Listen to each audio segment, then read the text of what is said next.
Ted's Warehouse was, by far and away, the mecca. I mean, that's where music was 4 and 5 nights a week. We love playing at Ted's, and we love Ted. He was a mentor to a lot of people. He was the best boss I've ever had.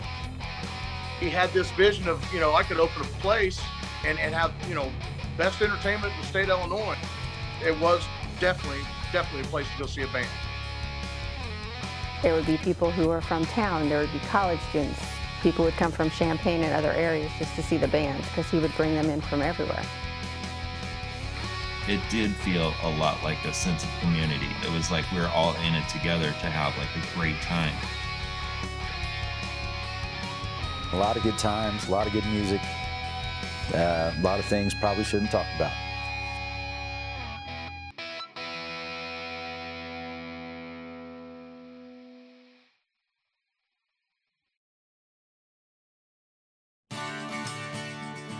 Ted was a very friendly guy. Ted Bertuca, cordial I would say, jovial, and he was a mentor to a lot of people. My name is David Piontek. I grew up in Moequa, or outside of Moequa, Illinois. Came to college in 1966. Ted's sister was married to Joe Astrouski, known as Pizza Joe, and had a pizza store southeast of the town square. And next door to that was a bar by the name of the Rendezvous. Ted had retired from the grocery business in Chicago. And so he moved to Charleston and bought the bar, the Rendezvous, next door to Pizza Joe's. They knocked a hole in the wall so they could serve beer through the doorway hole. I was tending bar at Rocks at the time, and Ted would come in there and we just got to be friends.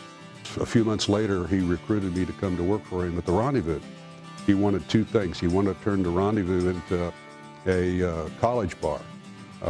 It was presently mostly railroad workers and local people, a trickle of business, but he wanted the kind of booming business that Rocks turned into at night, and Sporty's, Sportsman's Club.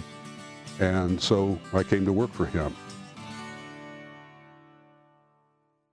Probably 6 or 8 months later, he said, "Come with me, I want to show you something and ask you something." So we drove over to this large empty warehouse and, said, "What do you think? Can we turn this into a college bar?" And I said, "Well, I know carpentry skills and things like that." So yeah, so then we went on about a 6-month renovation, cleaning the thing out, building tables. He hired Hal Nordine to design the balconies and the structural parts of all that. Then we put all that together, built the tables out of, I think it was 2x8s, and Ted wanted them to look kind of rough. So I got a log chain off of my motorcycle that I used to use to lock it up at night and beat the hell out of those tables. Darn near wore out my arm. But anyway, then stained them, moved in this big, huge walk-in cooler, built a stage up on top of it. So we had the base level, ground level at the entrance, then halfway back in the building, then it was raised about another 3 feet, I think it was, because there was a loading dock on the back side. So that was 2 levels, but then we built the balconies, which put 2 more levels, if not 3. So it had this, multi-dimension. And I had a big following and was a member of the Black Knights at the time, which was all men actually, back from the Vietnam. We had put the word out through the Black Knights, "Hey, everybody come down, bring your friends." And it was a trickle of people.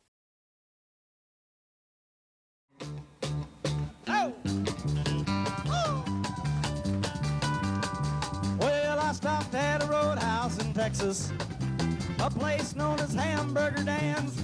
November 8th of 1973.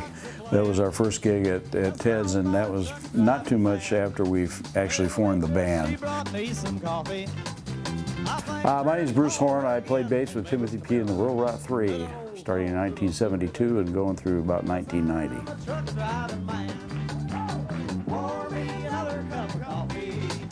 We didn't know a thing about it until we opened up the back barn doors and took a look at the placement of that stage on the second floor and went, this is the weirdest place we've ever played.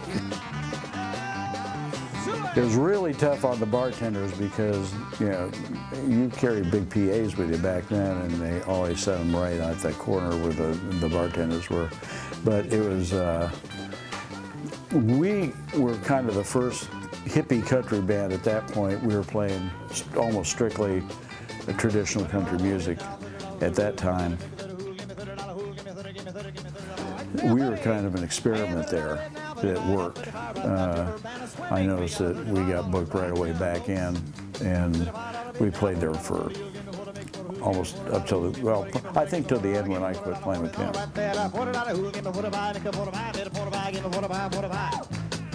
Ted took a lot of chances on a lot of people. I mean, for a bunch, you know, a hippie country band at that time was so out of the realm of normality of what we, for fun, we would go into like straight country bars. We played for Buford Pusser's brother up in Peoria. And you would walk into those places and they were aghast. I mean, all of us had really long hair. And then we'd start playing some Merle Haggard stuff, and all of a sudden, everything's cool. But he would take chances. He would give a lot of people, I mean, you're not going to make a lot of money playing at Ted's. Your travel time, I used to tell everybody I'd get in the truck at 5 at night and get out of it at 5 a.m. It was a 12-hour day. But just the fun that you had, and I think that was what really made it worth it, especially when you're in your 20s. I mean, what's better than being able to play music and get paid for it, and by golly, we got free beer. I'm gonna drive my truck straight up to heaven, honey, 'cause I'm a truck driving man. You believe that? That was one of our stops every time we came back to Illinois. We'd always go to Ted's. We loved playing at Ted's, and we loved Ted. Ted was just a wonderful guy, and so a gal that used to work there got a hold of me on Facebook and said, you know, that you were the only band that Ted would take the earplugs out, because we actually played at pretty much well, I call it a normal volume, but it was just a good night when you were playing at Ted's.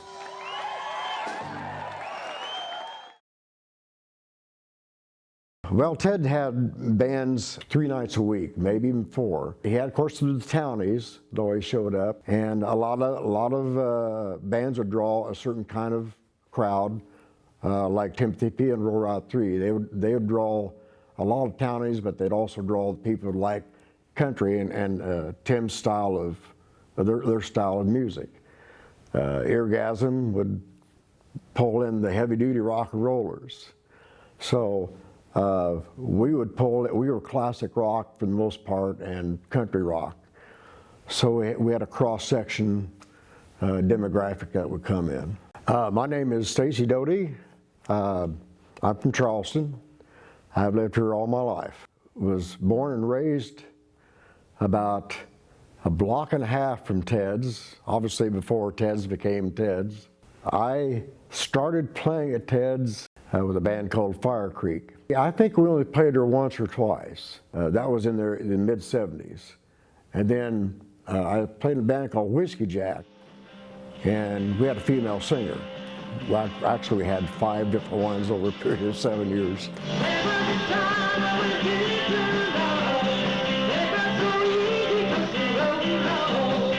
That was quite a popular band. I really enjoyed that band. We were, like I said, we were classic rock and country rock, and we played all the hits from that era. But that was probably when we drew the most. Ted's had quite a bit of draw, almost whoever played there. I was really amazed at some of the things that some of the audience that would come in there. I had a lot of friends who played in bands around here over the years, and they would always draw well. So, and a lot of the bands from Champaign, that was the big draw, like Appaloosa and Full Moon Concert. They had huge draws, more than we did. But we did have the locals and after a while, a reputation so people would come and hear us. It was just a unique, wonderful place to play. And I think when musicians and bands that play a lot of different places, certain places will stand out. And that's one for me and a lot of musicians, you know, and a lot of people that came there, you know. Ted's was a unique place. Ted was always sitting, especially on band nights, right there by the door. I don't think I remember any time that he wasn't there, whether it was during the week or on the weekend. And the stage was, as you walked in the door, the stage was up on the second level. It was a big stage. I think they had pool tables in the back and maybe foosball in the second floor. But it was a large place. It was a great big place, and it took a lot of PA to cover it. So, but it had really good acoustics. I mean, I don't think there were any bands that played there that did not like it. You know, up in Champaign, they had the Red Lion, and a lot of big name acts played there, and Mabel's. But down here, there wasn't really a club that had the, I don't want to call it prestige, but a lot of big name acts, a lot of very, very good bands played there. Probably what I remember the most, I remember Head East being there, and the place was just totally packed. And that's before Head East became a big name draw, you know.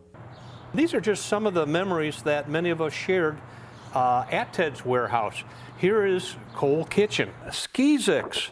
Here is the article with Head East, Sphinx, Ken Carlisle, Cadillac Cowboys. My name is Mike Ziepke. I am the owner of Z's Music and Sound here in Charleston, Illinois. I was another Chicago burb kid that came to Charleston in 1972 to go to Eastern. I played in bands myself in college, and the music scene was actually pretty good. Ted's Warehouse was by far and away the mecca. I mean, that's where music was 4 and 5 nights a week. What I can tell you about Ted is he was one of my mentors, obviously, in the music industry. He obviously knew I was into music. I went up there. So this dialogue of him coming in 2, 3, 4 times a week just started talking. And I just told him how much fun I had going up to his place on a regular basis. And he thanked me for it. And he would ask me opinion. Have you heard this band? Or what do you think? Would they draw in our club? Or a lot of times he would ask me about college bands. And there were a lot of really, really good college bands that would pack Ted's to the point of 500, 600 people over fire capacity because they would be in fraternities.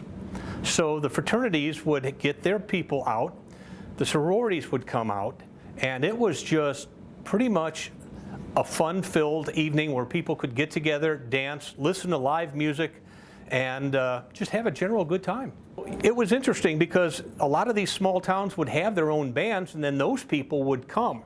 And Ted's became a melting pot. The bands got bigger, better playing, better paying jobs. We had to increase our gear to satisfy them so that they would not bring their own PA down. And it got to the point where we became the house production company. It was a game changer in my personal life.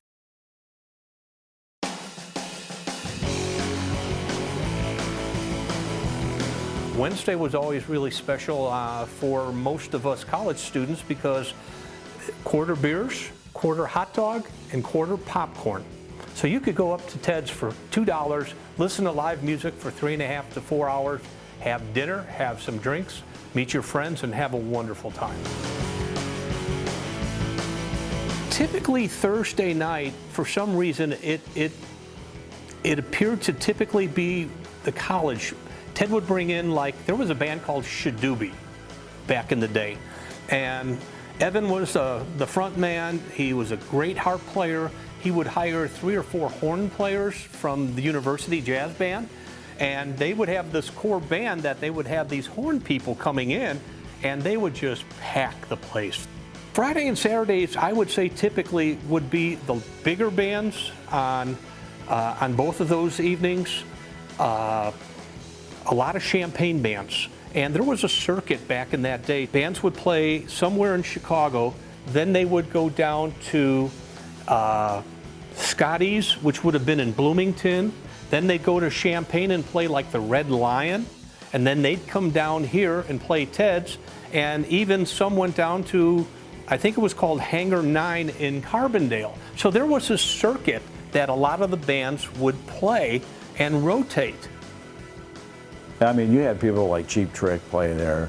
You had a number of acts that came through there that went on to national notoriety. Most of the bands there were top notch.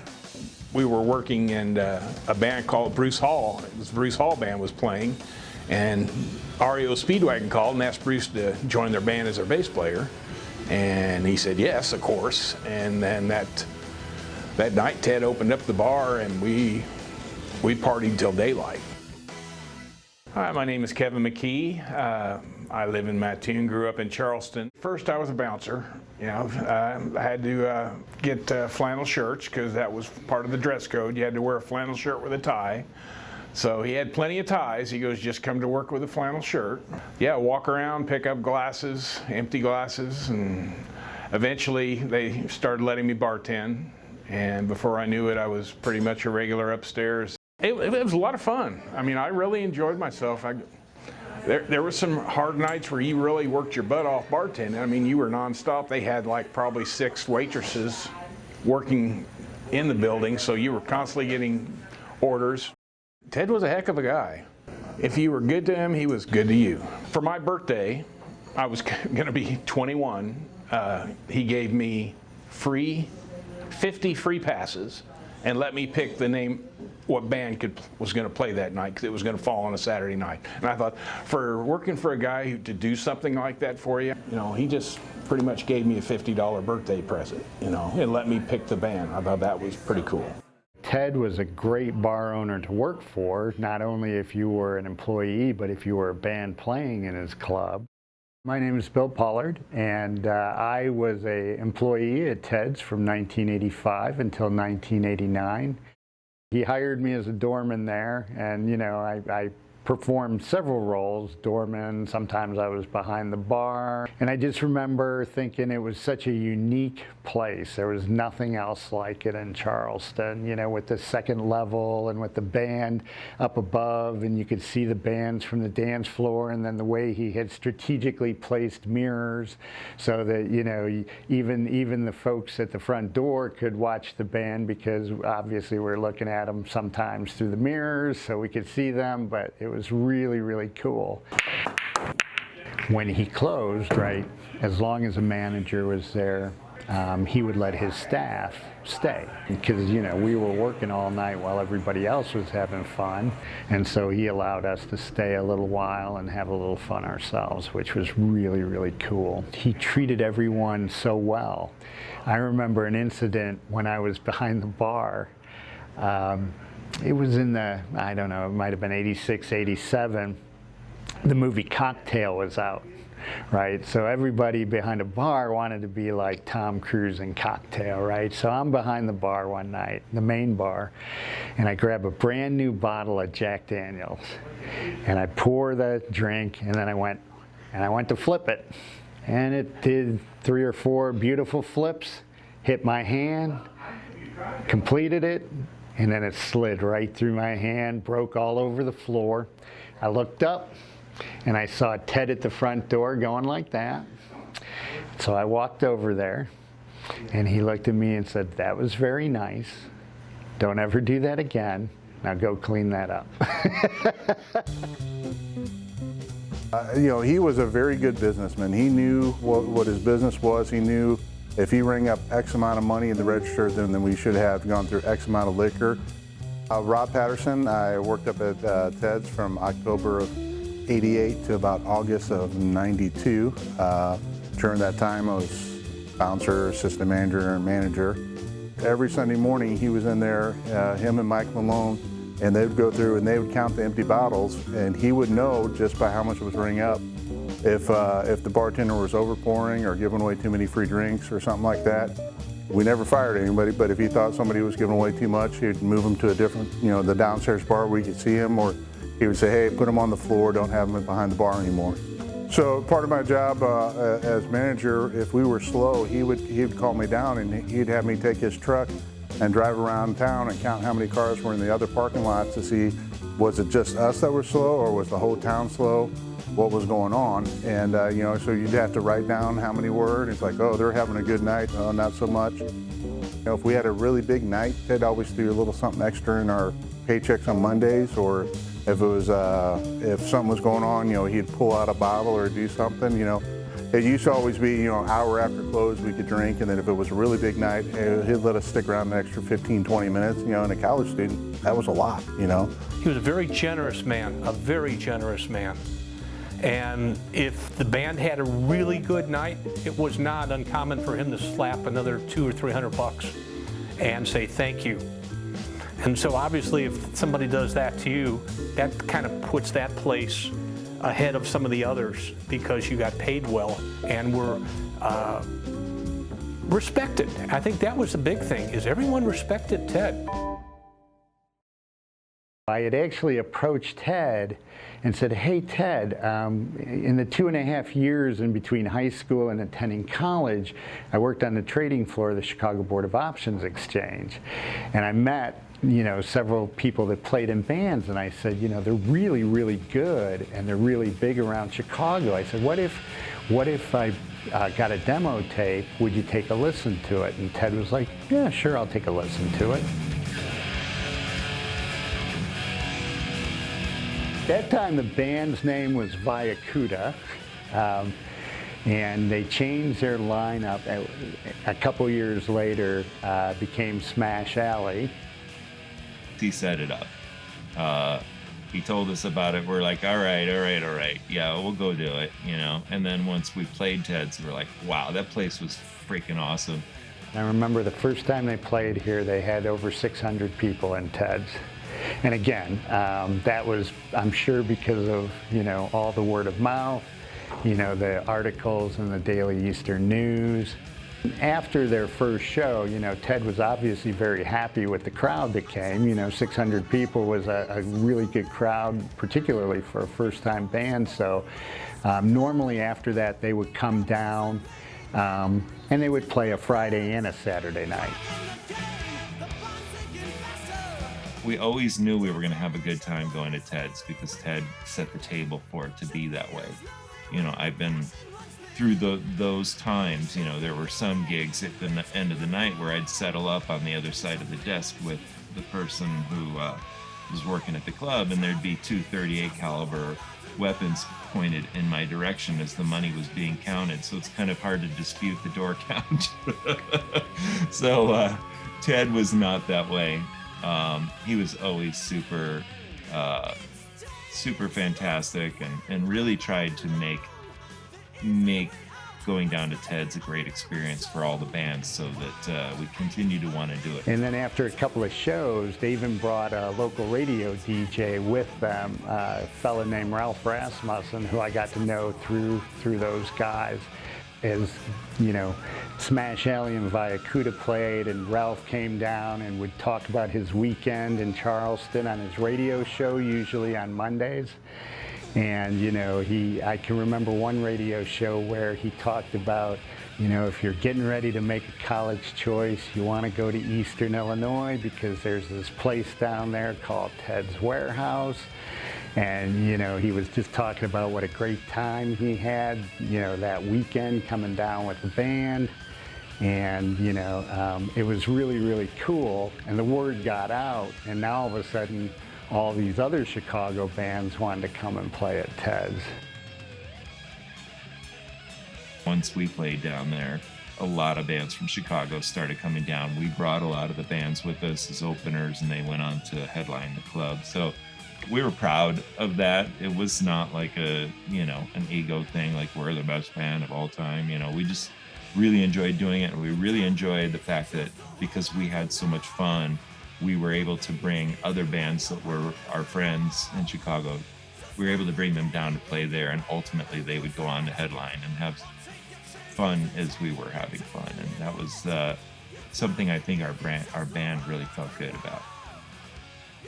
I loved how it sounded in there, and probably because even though technically it should be a nightmare with the band playing on the second story, it was all wood surfaces, so it sounded good. And our band was not setting out to play covers, but we did do a lot of covers. You know, we had a lot because we knew playing in college towns, people loved that. So I still remember playing Master of Puppets by Metallica, and the entire crowd would sing every word. And that's pretty powerful when you're in this tight place that holds, I don't know, 700 or so people, I'm guessing, and you feel the intense volume of everybody singing like that.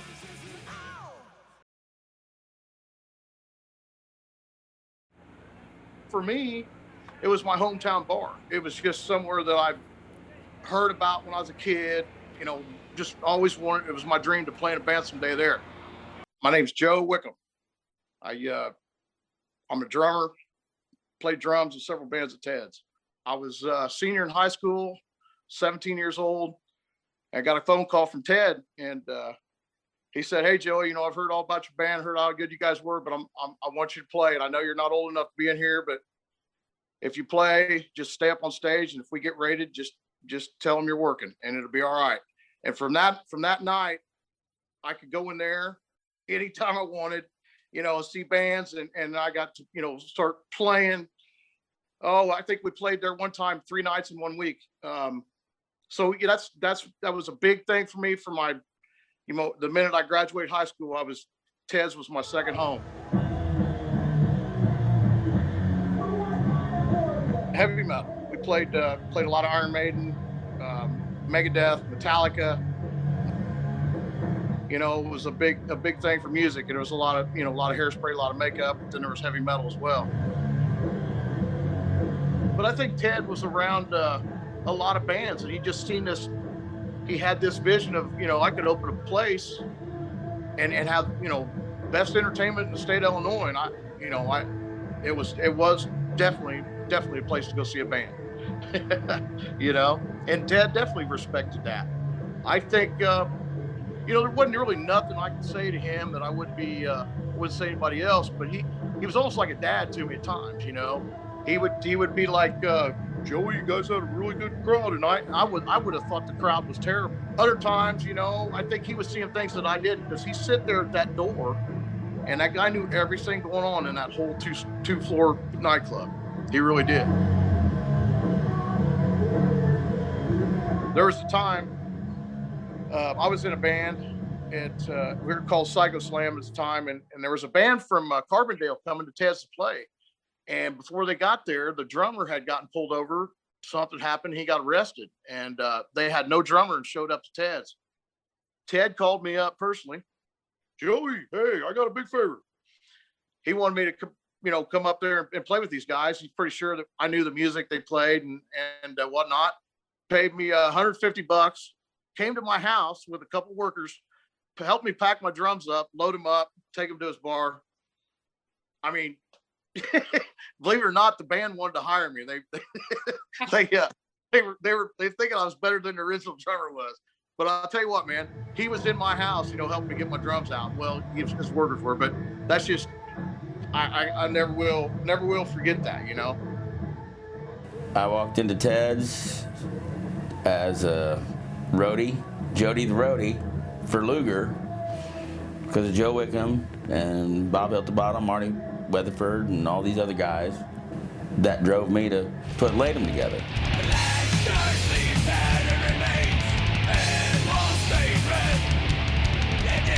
My name's Jody Ponder, aka GD Powder. Nice to meet ya. Latham, we came out playing mostly original, and any cover tunes we did was Slayer, Sacred Reich, Nuclear Assault, Anthrax. Black Sabbath. This bar had been there for so long, as far as, I mean, and there was so many great bands that played in there. To even step on that stage was paramount. I mean, you could see Ted downstairs, and you could see everybody around the balcony. Back then, you didn't have to Google or email or text anybody. You just made a phone call. The next thing you know, the whole cornfield ran into the bar. I'm serious, that's what it was like, you know, oh, cool, ah. Being 20, 21 years old, go up there and play 2 sets and walk out of the building with $200. You know, it was great. It was a 3-piece power trio with a Led Zeppelin-y heavy metal type lead singer. You know, the general fare of what was selling at the time, 80s music, heavy guitar solos and stuff like that. My name is Andy Baylor. I'm a musician, played guitar professionally since 1981. Pete started the band out of Decatur, and it was a 3-piece. And then he added Michael Hustler, who he had been in a band with called the Slink Ran Group. And they, in turn, tried to work around the Midwest. Ted let us play whenever we wanted to, you know, so we really honed a lot of music on Ted's stage. See, Ted really liked our bass player and the singer, Michael Hustler and Peter Bailey. Peter Bailey, Michael Hustler. Because they were Chicagoans. Ted was a Chicagoan, a South Side Chicagoan. So they just bonded with that. He really believed in Michael Hustler and Peter Bailey, to the point to where he invested $10,000 to buy a PA for Clockwork, their first PA. And 10 grand was a lot of money back then. That was the major hurdle for bands to get out. You know, you had to have the sound system, you had to have the big, presence. And yeah, he believed in that band enough to invest money in it. The one thing is we gave him the respect. I mean, we never played anywhere else in Charleston.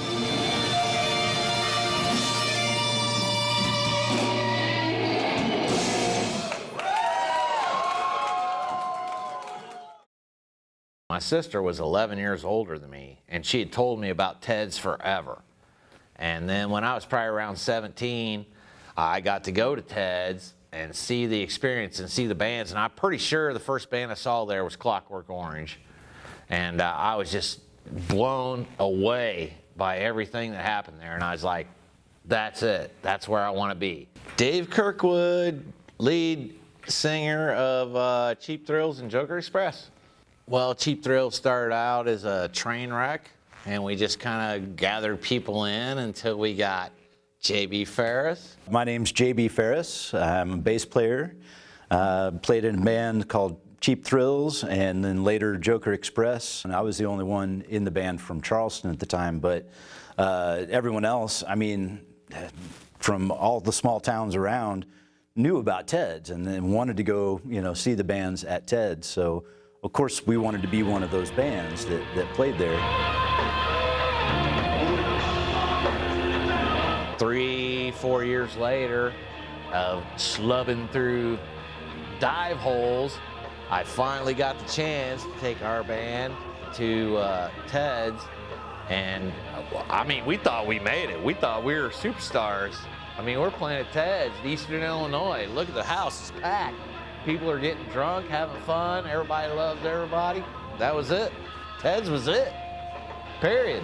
Yeah, just, I mean, exhilarating. It was so much fun. The light show was always great.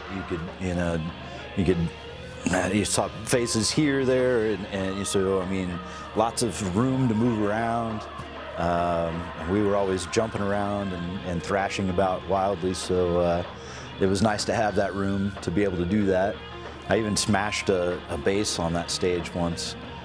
Somebody gave me a real cheap electric bass to do that with, and it's like, all right, I'll try it. And big wonk, and people at the downstairs bar were looking up, going, "What's going on up there?" But yeah, it was exhilarating to play that stage, and just yeah, to feel like a rock star, you know. You felt like you were family with Ted. Yeah, it was nice to be on his good side. We just had fun, and he could be very generous, you know, to the bands and cut us a break, you know, and that kind of thing when things were going crazy. But you know, even I've seen him call a cab for people, you know, and just really watch out for his patrons and people that were coming all the time. Especially for me and my wife, you know, we were married at Ted's. Having our wedding reception at Ted's, it was a very special kind of thing, you know. I mean, that was where my wife had worked, where I had played, you know, for years in bands. My name's Michelle Ferris, and I started working in Ted's at about 1992. But I started going to Ted's when I was 17, 1988. I hung out there, and from the time I was able to, and I mean, then I eventually worked there. I'd been going there forever, and he needed a new bartender, so I said, yeah, I'll do it, and it was great. I needed a job, so it worked out. There was one time that a guy stole my tip jar. I was working the upstairs bar, and I had a big pitcher with all my tips in it, and he like grabbed it and ran and was going down the stairs, and I was a little feisty, so I tackled him, but the bouncers then saw me, and Ted was like adamant and very protective and like, are you hurt? Are you okay? And I remember that sticking out because he was very, very fatherly. You felt safe. You felt like, you know, if there was going to be a problem, it was going to get taken care of. Other bars I'd been to, maybe you didn't have quite as much of that. You just didn't have to worry. You could just go. You could get drunk. You'd know you'd get a ride home. It was a great place to work. My name is Susan Rankins. I grew up in a small town, Oakland, Illinois, about 16 miles from here. I started going there basically to see the bands. A bunch of my friends and I would go. I was in that period where I liked the hair bands and the long hair, so we would go there to watch the bands every Friday and Saturday night. And I started begging the manager, who I knew there, to give me a job. I started out as a waitress, but Ted then moved me to the door, and the door is where I worked for basically the duration, other than just random times where he'd move me somewhere else. So I was at the door taking the money, getting the coupons, I would card. He was either perched on the railing, sitting there, or he was carding. Sometimes he'd send the bouncers and he'd card. He would kind of parent people. If he thought somebody needed a ride, it would not be like beyond him to come to me, or he would take him or come to me and say, take these people home, or one of the other people who worked there, because he took care of people. That's what he did. I had like the best spot in the house, because I was at the door, and where I was sitting, I could talk to people coming in, see people going out, but I also had the perfect view of the band. So I could kind of see everything. So I got to enjoy a lot of things about the bands that maybe some of the other waitresses didn't, because they were all walking around trying to get beer for people. So those nights were always just great. Our relationship probably wouldn't have grown if it weren't for Ted's. When we met, I was living in Champaign. She was living in Mattoon. So we met at a party, and then we started getting to know each other at Ted's. I'm Marcy Woodard. Back in the Ted's days, my name was Marcy Rankin. And I'm Charlie Woodard. Hung out at Ted's over many decades. I roadied for Luger for as long as Luger existed. I think they broke up in late '89, Millennium. We met at a party. Didn't really talk much. We just met. He was coming in as I was leaving.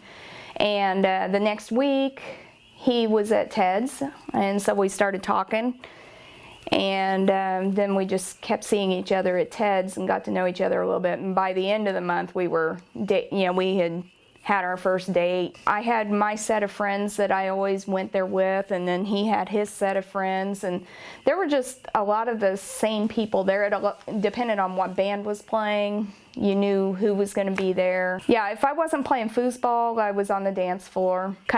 We like to hang out down there. I could see the band pretty good.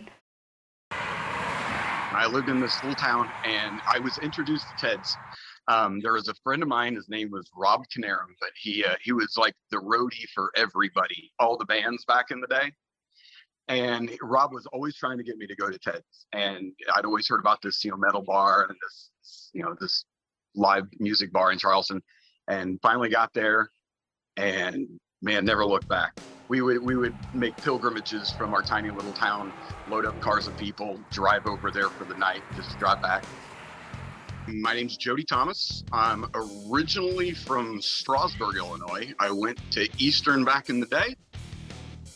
I mean, it was the 80s, early 90s, metal had taken over, and that's a place that you could go see live rock and roll music. Ted would welcome you at the door. He remembered everybody. He had a knack for remembering people. And then the people that were there, I mean, everybody was fun. They took care of each other, and it was just a nice, comfortable place to go. On top of it, having some of the best music around. You'd have these different regions, the Springfield bands, the Champaign bands, the Effingham bands, the local bands, that kind of thing.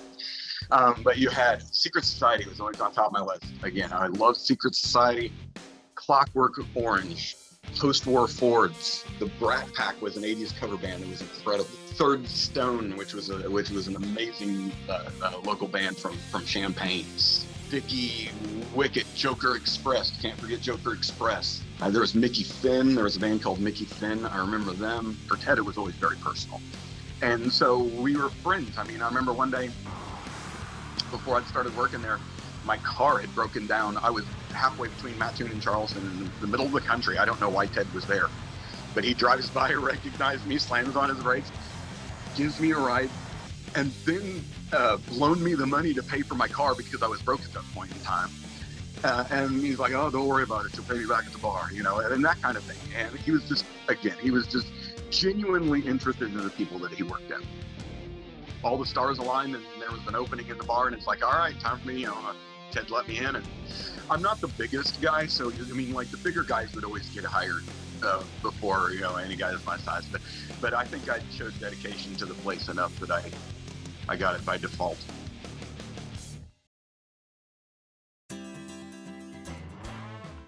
My friend and I took our obligatory backpacking trip to Europe whenever you're in your 20s. The day we got back from Europe, Ted just had this massive grin on his face. It was just so good to see him again. But he came back and afterbarred with us at my house. And so this is me and Gus and Ted sitting on the couch having a drink together. Whenever they would shut the bar down, you would go to, there was a roast beef place that stayed open all night long. And Ted would go with you to the roast beef place, and he would sit around and tell you stories and stuff whenever, at 3 o'clock in the morning before he'd go home for bed. I mean, that's just the kind of guy Ted was. He did that all the time.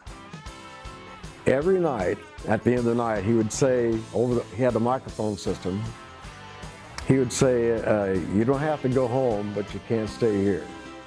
That's kind of burned in my brain because he said it every night. He had been in the hospital for a few days up in Champaign. And we were young and had no money at that point in time. So we would take kind of shifts in driving up to see him. It's like a Tuesday or Wednesday, something like that. And my roommate, Scotty, he was another bartender there. He walked in and he was just in complete shock. Me and my friends were playing PlayStation. And he just walked in pale as a ghost, and he just looks at you like, Ted's dead. Well, out of nowhere. I mean, we knew he'd been sick, but we just had no idea that he'd been that sick. And he just kind of looked at us and shook his head and walked out. And we all kind of looked around, and I don't remember. I mean, it was, when you're in shock when you get that kind of news. And I don't remember if I made another couple of calls or something, but we knew that it was true. At once we realized that it wasn't just a rumor or something like that,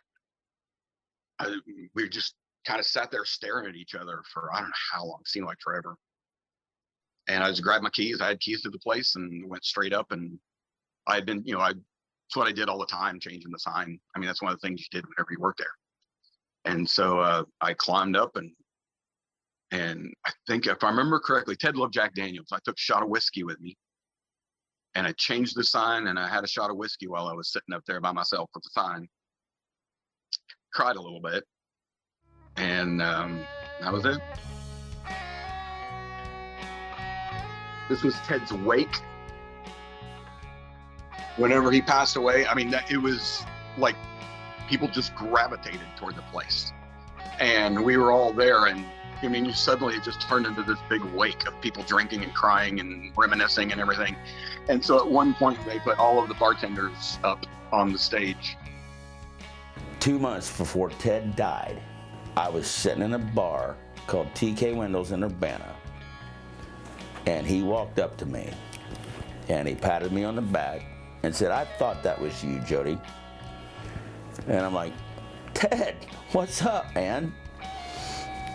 And he sat there and he basically said how happy he was for all those years that we played there, all of us, everybody. I mean, there was just so many bands that we just had this venue, and it was so great. It was incredible. We didn't expect nothing like that, and it really sucked when it went away.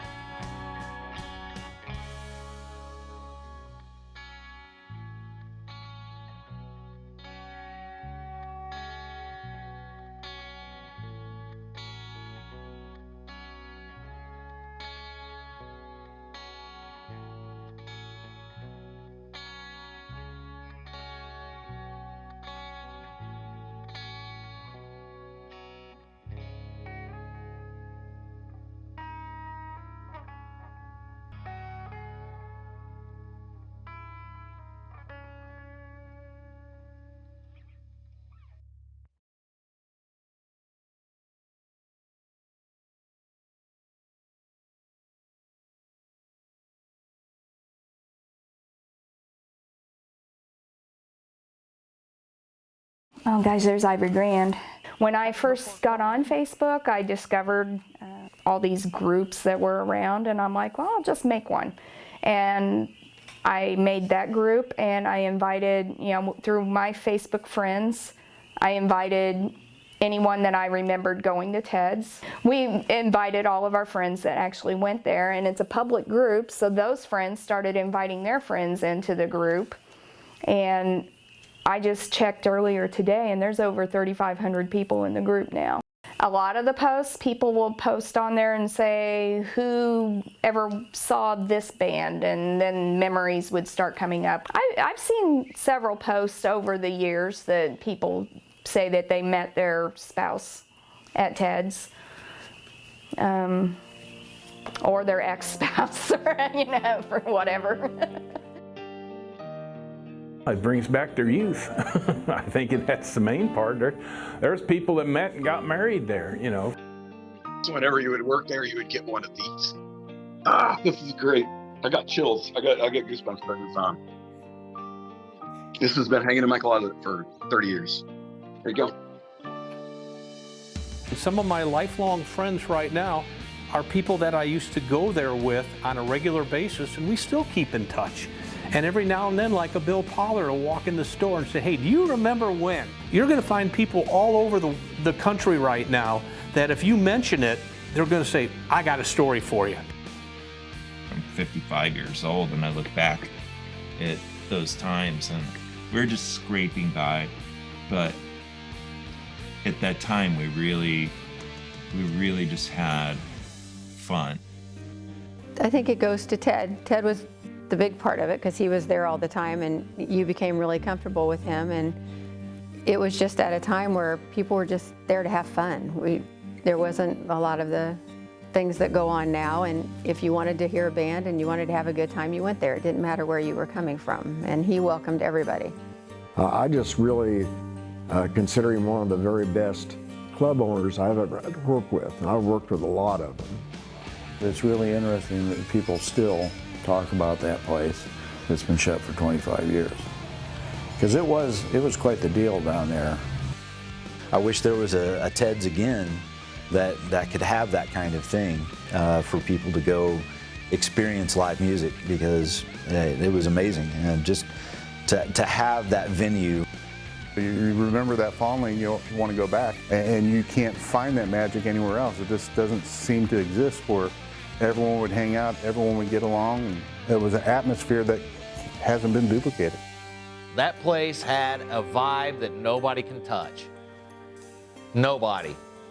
As far as like everybody be on the same vibe and jamming in the same way, nobody can touch it.